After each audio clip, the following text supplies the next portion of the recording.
Je vais traverser toutes les Alpes jusqu'à Nice. Ça fait au total 600 km.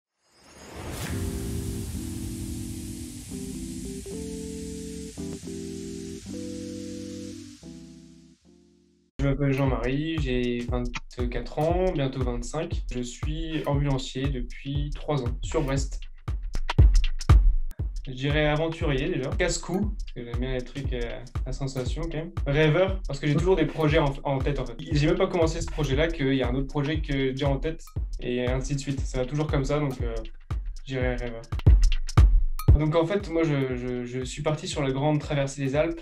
Ça m'est venu après le décès de ma mère, donc, qui est décédée d'un cancer. Et donc je voulais vraiment faire quelque chose dans sa mémoire. Et donc j'ai fait un partenariat avec la Ligue contre le cancer. Donc j'ai ouvert une cagnotte où tous les fonds leur seront versés. Et donc la traversée des Alpes, ça va se passer de Saint-Gingolph, une ville franco-suisse, au bord du lac Léman. Et donc je vais traverser toutes les Alpes jusqu'à Nice. Ça fait au total 600 km pour 35 000 de dénivelé positif.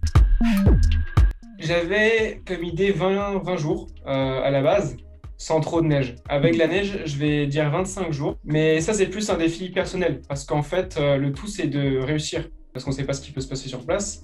Mais voilà, 25 jours, si j'y arrive, ce serait quand même cool. Parce que ça fait 24 km par jour sans stop. C'est de la montagne, c'est pas du plat. Donc c'est quand même assez sportif. Mais voilà, 25 jours, je vais essayer de m'y tenir et puis on verra. Dans le trek, j'ai fait du trek dans les Alpes, dans le Vercors, dans les Pyrénées, côté espagnol et côté français. Pas mal de trek au niveau de la Bretagne, puisque j'y habite. Et par contre, j'ai randonné beaucoup, un peu partout en fait. Pas mal aux États-Unis. J'ai fait Yosemite, j'ai randonné dans le Grand Canyon, et j'ai dormi sur Monument de Vallée. Donc là, c'était en trek. Pour l'étranger, je suis fait le Québec. J'ai fait pas mal de randonnées au Québec. Je marche souvent. Ça me dérange pas, j'ai des bonnes chevilles on va dire, donc j'essaie de faire tout à peu près en marchant. Moi je pense que je fais ce qui me plaît. J'ai pas vraiment de philosophie de vie, mais ouais, je suis du principe que je fais ce qui me plaît et quelquefois je vais dans un truc assez bêtement sans vraiment réfléchir, puis on verra après. Donc, je me dis toujours bon, on verra sur place, puis mais le tout c'est d'y aller et puis je me fais plaisir. Je me fais quand même plaisir. Je fais plein de choses et je fais plein de sports différents. Ma philosophie de vie c'est faire ce que je veux faire, quoi.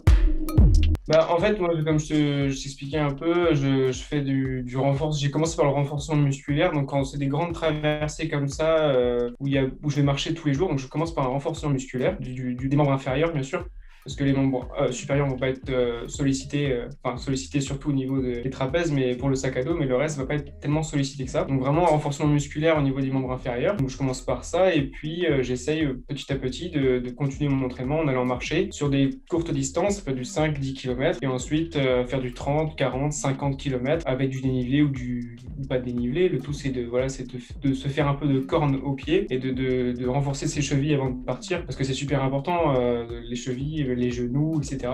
Surtout quand on va en montagne. Voilà, c'est un peu ce que je fais quoi, comme entraînement.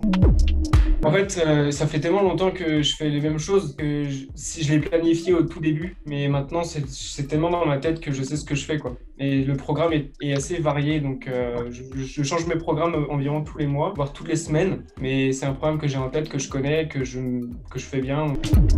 Alors, moi, j'arrête pas de regarder tout ce qui est les forums, etc. Je regarde la neige, les gens qui sont, enfin, surtout les gens qui sont autour du Mont Blanc, etc.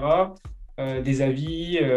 C'est surtout l'enneigement qui va me poser problème et ce qui me préoccupe le plus, en fait, pour être honnête. Sinon, j'ai zéro préoccupation. Les éléments naturels comme la pluie, les orages, etc. C'est des choses qui peuvent se faire sur place. On peut trouver des compromis assez rapidement. Je veux dire, si vraiment il y a des fortes pluies ou de l'orage, je vais me diriger vers un refuge au lieu de dormir en tente, ça peut être trop dangereux. Par contre, la neige, le truc, c'est qu'il faut que je passe le col. Il faudra que je passe les cols enneigés. Donc, c'est ce qui m'embête le plus à voir. Donc, mais sinon, je me pose pas trop de questions par rapport à la traversée. Alors, un bon matelas pour la récupération quand même, parce que c'est primordial. Je pense que bien dormir, ça facilite quand même grandement la récupération. Des bonnes chaussures, et puis les sacs à dos, ça c'est des gadgets. Après, ça vient avec le temps, je veux dire. Il faut commencer avec des accessoires je veux dire, qu'on peut trouver partout. Moi, j'ai commencé avec un sac à dos à 50 euros, même pas, je crois, et je suis parti comme ça, avec des chaussures trop lourdes. J'ai toujours commencé avec des trucs, je pense, comme tout le monde, des trucs pas adaptés, et en fait, on s'adapte au fur et à mesure. Après, en vue des conditions, il faut piolet crampon. Tu vois, là, j'ai le piolet juste ici, hein. Et piolet crampon, ouais, pour la neige, quoi. Quand tu vas faire de la randonnée en juin et que tu passes les 2000 mètres d'altitude, il faut quand même un piolet parce que tu es sûr d'avoir de la neige. Même si là, on a eu une année, enfin un mois de mai vraiment terrible au niveau de la neige, de la tombée de neige. Tous les ans, c'est pareil, il y a toujours de la neige au mois de juin, il faut toujours avoir une précaution. Il ne faut pas partir en montagne juste avec ses bâtons, c'est pas possible. Poids, sans eau, sans nourriture, 7,5 kg. Ah ouais, je suis quand même dans le léger là. J'ai optimisé, en fait, j'avais sorti une vidéo sur YouTube qui montrait un petit peu les équipements. J'ai optimisé un peu plus, donc des détails, hein, vraiment des petits trucs par-ci par-là. Mais voilà, je suis descendu à 7,5 kg et je suis très content. Et puis avec l'eau et la nourriture, je tourne autour des 10 kg pour 5 jours d'autonomie avant ravitaillement. Je me rappelle d'un trek dans les Alpes où c'était le troisième et dernier jour de trek. J'avais une douleur au genou, mais j'avais pas de bâton aussi. Et j'avais 15 kilos sur le dos. Donc j'étais parti sans bâton. Depuis, avec les bâtons, j'ai jamais eu de problème en fait. C'est vraiment, j'amortis le choc quand je fais du dénivelé négatif. Mais ça, c'était mes débuts en trek. Donc j'étais dit, oh, les bâtons, je les prends pas. Et au final, c'est une grosse erreur quand tu pars en montagne parce que les bâtons, bah, c'est pas que pour faire joli. Mais sinon, j'ai jamais eu trop de soucis. Bah là, il y en a un qui est sûr qui arrive en septembre déjà, donc qui est déjà planifié et qui va arriver. C'est le Tour des 3000 dans les Pyrénées, c'est en Ariège, entre Pyrénées françaises et Pyrénées espagnoles. Donc c'est le Tour des 3000, donc on fait des 3000 mètres. C'est environ 4 jours de trek. Sinon, le GR20 l'année prochaine, normalement, après ses études, go le GR20. Moi, je rêve d'un truc, c'est de faire le Pacific Crest Trail aux États-Unis, de 4000 km en fait, qui part de la frontière mexicaine et qui va traverser la Californie, l'Oregon et l'État du Washington pour remonter jusqu'à la frontière canadienne. C'est un peu la Mecque du trekking, de faire ça. Donc pourquoi pas y aller plus tard, mais vraiment plus tard, quoi. Genre là, j'ai vraiment envie de faire des bonnes randonnées en France. Pourquoi pas à la frontière, etc. Mais ouais, ça, faut quand même un bon niveau. C'est 4000 km.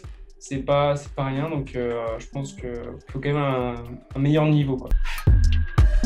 Franchement, là, je sais pas. Je pense pas. Bah, j'ai hâte de partir.